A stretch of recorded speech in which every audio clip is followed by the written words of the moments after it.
Welcome to Phoenix Rising with Dr. Z. This podcast is all about conversations about healing and rising from the ashes of your grief and trauma.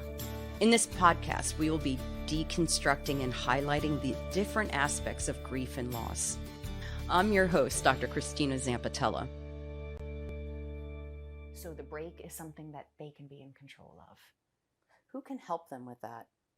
That could be a school counselor, that Okay. could be a teacher, or that could even be a parent that has a conversation with the child and then transcribes that message to the teacher.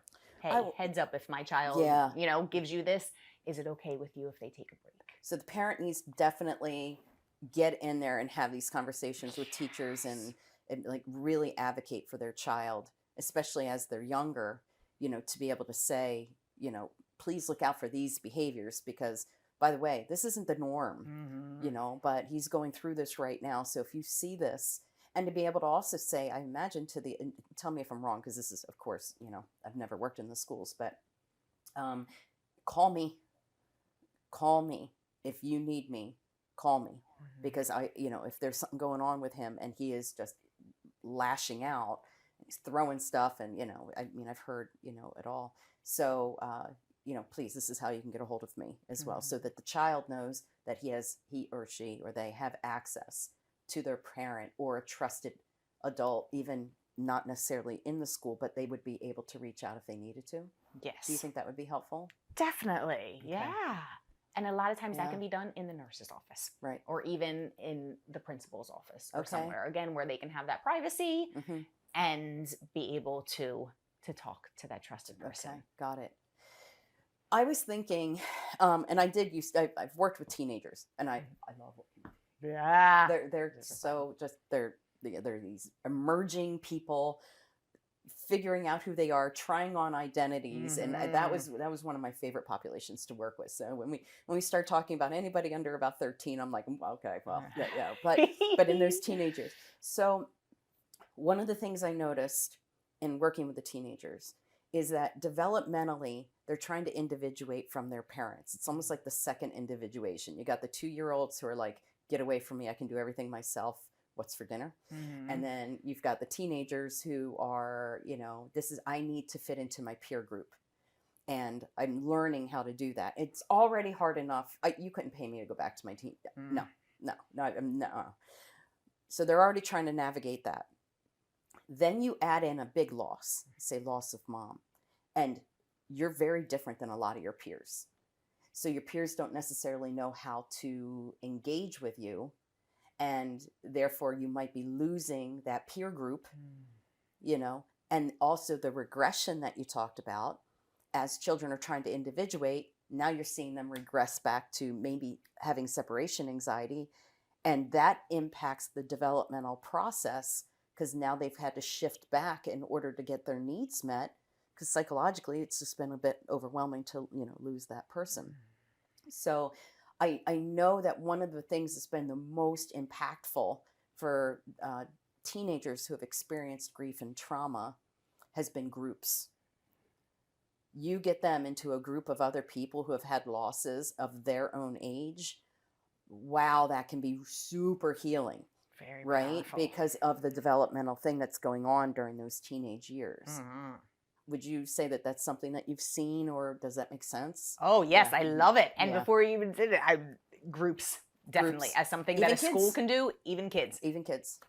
Feeling like they're not alone Yeah. and you're not the only one experiencing Right. these things Right. is huge. Yeah. And especially in those years where the teen years where we're figuring out our identities and who we are, the people that we want to be. I still haven't even figured that out. Yeah, well, it's a lifelong process. Every time I It's think a I got it, journey I'm in like, itself. I don't know nothing. If we're trying, we change every day. Right. So we have to do a check-in too. What did I learn from yesterday? What is different about me today? It's a lot of check-ins. I'm lucky I remember what I had for Right? breakfast. So I'm hearing you say that really, it can impact the grieving, the developmental process, but it doesn't have to stop it. Children are resilient, more resilient than we are aware of. I do know that teenagers definitely have a lot of resilience because they've had some time, and sometimes they've already had some losses. I know the teenagers, sometimes the first loss that at least kids can have is a pet. Mm. And like you said, they'll draw the pet first, but there is some experience there. And that's just been my experience in working with teenagers. Is that something that you've come across in working with kids? Is that one of the common first losses is of a pet? It's usually, of a pet. Okay. It tends to be a fish because, those poor fish, those goldfish that you get, you hit them in the head with a little ball and then they're like, oh no, they only lasted a week. So it happens sometimes. But after that, pets. But sometimes it can be family dog, family cat. And those are wonderful lessons because one, that's an experience for the parent too, to be able to decide how they're going to handle grief. And using clear, simple, concise language that a kid will understand is so helpful, especially at that time. Can you give an example of that? Because that is so important, not to use these euphemisms. Can you give an example of a euphemism and what should be said instead? Sure, yeah. Okay. So some people might choose to say, the dog has passed away. Or the dog is sleeping for a really long time, going to sleep. Or the farm, the farm. Yeah. So one, let's use the sleeping, for example. In a child's mind, they're going to fear sleep. Of course. Because as far as what you've told them is, well, when you sleep, you could possibly die. Right. Or if you sleep, you die. Or if mom and dad go to sleep. Anybody who sleeps. Right. So just concrete, remembering that. So how do you say that? How do you say it developmentally in a developmentally appropriate way? So using the word die. Good. The person died. The dog died. What does that mean? It means that we're not going to see them anymore. And their body doesn't function. Like, just, right. And the system's functioning, especially when you can understand the body stops working. You can even look at a little skeleton, see how your blood runs through you. Yeah. The body stops working. And that usually happens when someone is to the point where they no longer have the ability. So we don't want to use the word sick either. You can use sick, but it has to be really, really sick. Right. And usually it is typically when people are old. Right. When we get old and our body doesn't work as well. Look at your body. Right. Remember how fast you ran this morning? What did it feel like? Oh, it felt great. It felt like I was running against the wind. Yeah, because your body's so strong. Right. And everything is pumping through. But when your body stops working, your heart stops pumping. Right. The blood stops running through. It helps to come up with very specific things.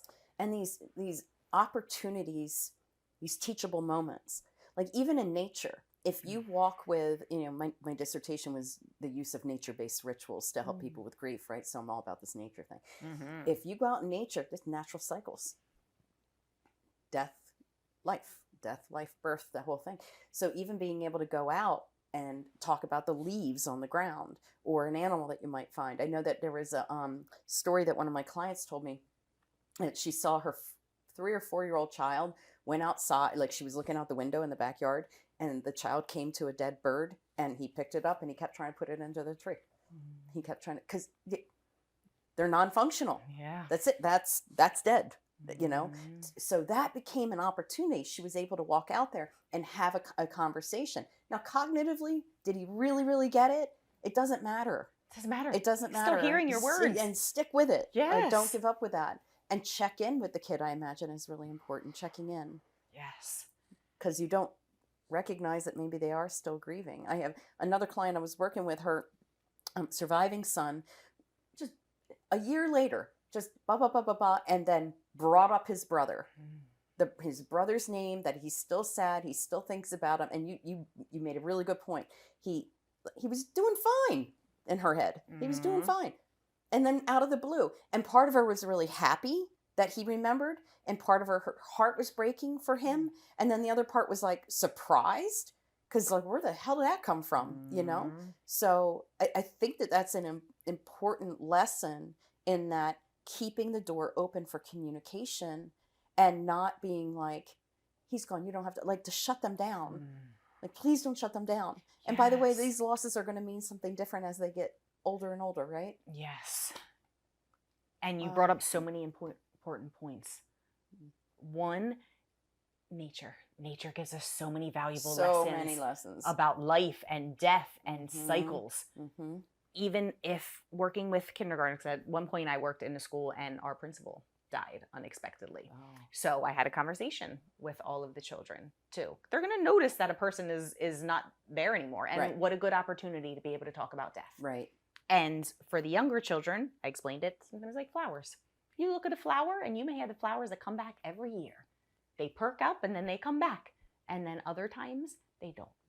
They shrivel up a little bit and they go back down into the earth. Mm-hmm.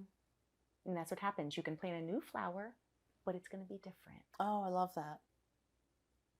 So that's a way, just like with the baby bird, that's Mhm. another way to bring in nature. Right. And you brought up another amazing point, where is grief is different for children, because let's say that you've lost your mom at 7 or 8. Mm. You don't realize at that point the big moments that are coming up. Right. You're also going to grieve during those big moments. Yep. High school graduation. Mm-hmm. When you get married. Yep. These are the big moments. Who's going to be grandma? Yeah. Yeah, absolutely.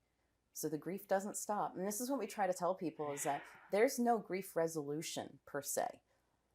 There's integrating the grief, right? But when somebody says, you're going to resolve your grief, I always cringe at that. Integrate makes more sense to me. Definitely. Right? I And agree. I think I've talked about everybody I've talked to today, and in other podcasts, we have talked about moving forward and not moving on because of what that feels like. Because it is a moving, you're healed from your grieving process. I've moved on. Well, let's talk about what that actually means to you. Are you actually trying to shut the door and say that's the end of it? Or are you figuring out how to keep that person with you with these bittersweet memories in a way that's culturally appropriate, which is also something we were talking about a little bit in another podcast. Love it. What else am I not talking about would be important for people to know? I think one is maintaining a routine and structure. Oh, good. Extremely important and useful. Okay. Give an example if you wouldn't mind. So, for example, one of the clients I had, center client, that lost her co-parent, so that the children had lost their father as well. A way that she was having difficulty is dad was the rule. He was the enforcer.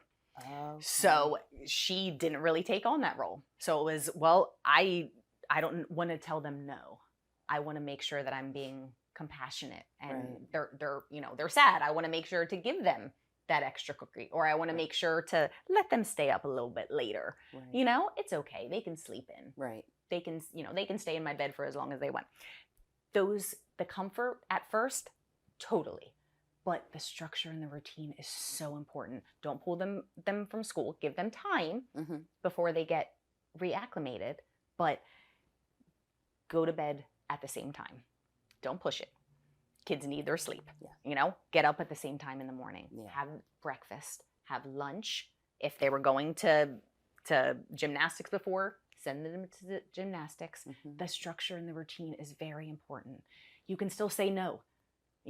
If they throw something at their brother and it hits the brother in their head, don't say, oh, it's okay, they're just sad. Yeah, right. You know what I mean? Right. They're boundaries. Yeah, kids are very smart. So kids will take advantage when they know they can take advantage. Yeah. That's why it's important to still keep the structure and the routine and the rules, even though you feel like I'm being mean, No, the kids need the structure and the routine. It helps them feel safe and stable. And that's so important. Yeah. Especially if we lose someone in our house, we need to feel safe. When you lose somebody in the house, right, it's disorganizing. All the roles change. And if there is in the parental unit, the different roles that each parent played, that surviving parent has to learn new skills and take on new roles in the middle of his or her or their own grief. Right? Yeah. So what I'm hearing you say is that this is the parent that had to take on a new role and had to take on new skills at the same time that she was grieving the loss of her husband and trying to help her children with her grief. My God, it must have been hard. that is so much to do when you're just trying to function in the Yes. world, right? But you have to. I've had plenty of clients who are like, hey, my significant other paid all the bills. I didn't even know where the bills were or what websites. I'm not even used to paying things on the web. Like my older clients are like, I sent checks in with my bills. Like I have to now learn how to pay. Yeah, you do actually. And you're going to be the one taking out the trash too. Not that I say it that way, but you know what I mean? Like but you've got these new things you have to take on. So you've worked with parents to be able to say, guess what? Like, yeah, you're going to have to take on these new skills and these new roles because your children need this in order to get through this. And it also helps the parent as well to have that structure, I imagine, right? Oh, Because then they're not definitely. just like batting things around. Yeah. And those are things that help them too. Yeah. You know, if we go to the self-care pyramid or wellness wheel of what you want to get back to when you're ready to adjust to the reality of the loss, it's those parts are in our pyramid: sleeping well, getting enough eat, exercising, taking walks, getting out in the morning, feeling the sun. Those things are so important. Nutrition. Yeah, nutrition. Yeah. Exactly. You're hitting a McDonald's all the time, you know, the emotions and moods are going to be affected by that too. And it's wonderful that people bring lots of food after someone dies. It's a wonderful thing. Sure. But then we can only, you know what I mean, do so much mac and cheese before, you know, we hit the wall of no longer being stuffed with mac and cheese. Absolutely. So it helps sometimes to get back to that routine. To those routines. And that can be something as well that you talk about when the life is still going too. What do you mean by that? For example, creating a will. And talking about those things that sometimes people are like, I don't want to talk about death. Death is scary for a lot of people, right? But talking about those things. So who you want your village to be if you were to die. Okay. Where your bank accounts are, where your passwords are. Right. The things that really take up a lot of time and energy. They do. And when you are grieving, you do not need that extra time and energy. No. So figuring out what you decide you would like to do for your celebration of life. Yeah. Or what you decide, it takes away so many of the questions that you already have. You know, I was also thinking other losses, moving from one school to another, moving your homes, being pulled out of your home because you were being abused. So losing your primary caregiver that was supposed to be your safe person, but isn't your safe person because they were the ones that were traumatizing you or abusing you. I'm thinking of all these other kinds of losses that are these non-finite, ambiguous, non-death related losses. I was thinking about a kid that I tested. I think she was like 7. And mom came in and said, well, the teacher said that she needs to be tested for ADHD. And I'm like, why? And then she, she started acting out about a year ago. Well, what happened a year ago? It sounds like she was on track. Well, my husband went off on deployment. Okay, hang on. Let's talk. Yeah, let's talk about that. Yeah, let's talk about that. Happy to still do the testing just to make sure that there is not, some kind of biological or neurological basis for what's going on. But I'm willing to bet, based on what you're telling me, that this is a grief response. And it was a grief response. So the teachers thought it was ADHD because she had been taken to a new school because they had gotten restationed at another, they had gotten moved to another station. So the school didn't know the child. The teacher didn't know the child. So looking at the behaviors, now we're thinking that there's something wrong. Instead of at that time going, wait a minute, this is a military family. This is a military family. I'm a former military wife myself. It was hard enough for me as an adult, much less a child of 7 years old, to be able to say, hey, guess what? You know what?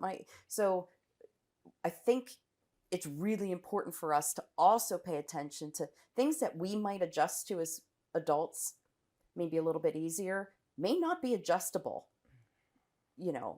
as a child, as much. And we haven't even talked about trauma, and that'll be a future episode. I'd love to have you back for talking about trauma with children, but being able to really recognize that, hey, guess what?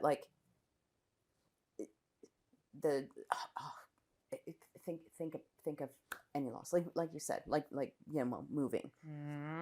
You know, I remember when, so I have 3 stepsons, and years ago, and I've been in their lives for 8 years now, but years ago they had a dog, and they were told that the dog was taken to the farm. Oh. And I, you know, I lost my, what are you doing? You are screwing. Yeah. Like, this is the absolute wrong thing to do. Yes, And eventually, you know, it was like you know, my husband and, you know, their mother heard that, and finally were honest with the kids, and the kids were they were very upset because they thought they could go visit their dog at the farm. Why can't we go to the farm? And then they were very honest. And one of the kids is like, because she had to be euthanized, one of the kids are like, yeah, she was killed. And you know what? He's right. Now, why she was killed, you know, why she was euthanized and no longer in pain and suffering and all of that, that was important to know. But for him, she was killed. And we had to work with that. You can't go and say, not really. No, but really. Yes. And trust me when I tell you, like, the dogs I've had to euthanize, are you kidding me? It's ripped me apart. Oh, so, but yes. it's true. Like, that was not a natural death, right? It was going to be a natural death, but it wasn't. So I want to be sure that we're also telling people how important it is to pay attention to these behavioral changes, these emotional disruptions that we might be experiencing, that it could be for any kind of loss, right? Because we've been talking a lot about death today. But I do know I've worked with parents who are dealing with that as well.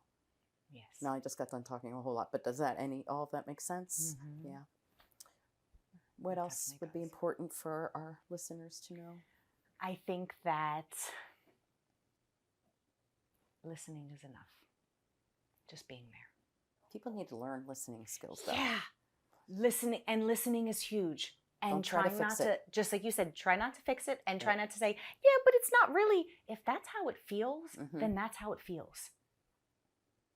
So even if it doesn't fit into your box or a specific mold, that's how it feels to the child. Right. So let them express that. Yeah. In whatever way they decide. And try not to push. Offer it. Say, I'm here. A great way is looking through some pictures. Yep.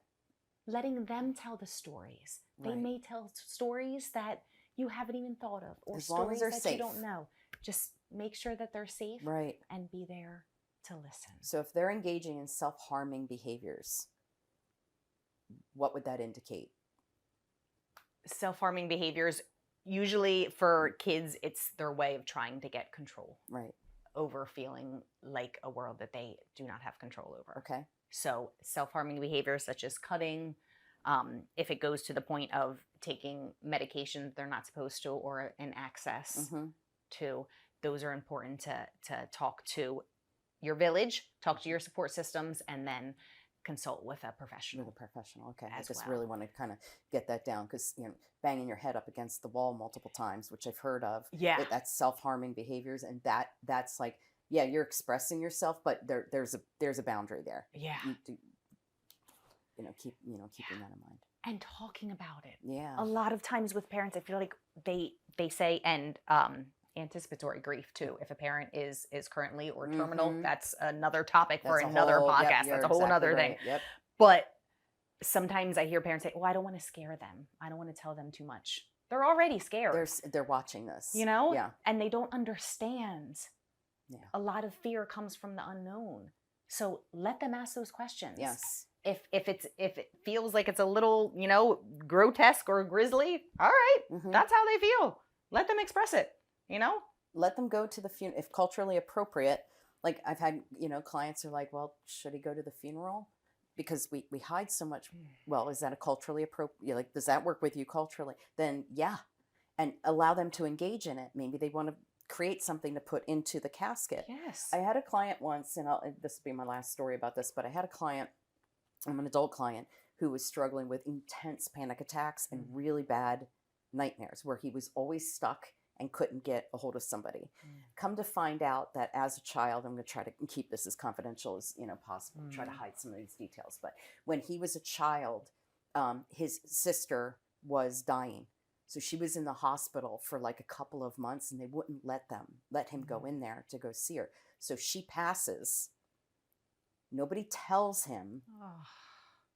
And he was at an age where he could have understood. Okay, again, I'm trying to keep it confidential.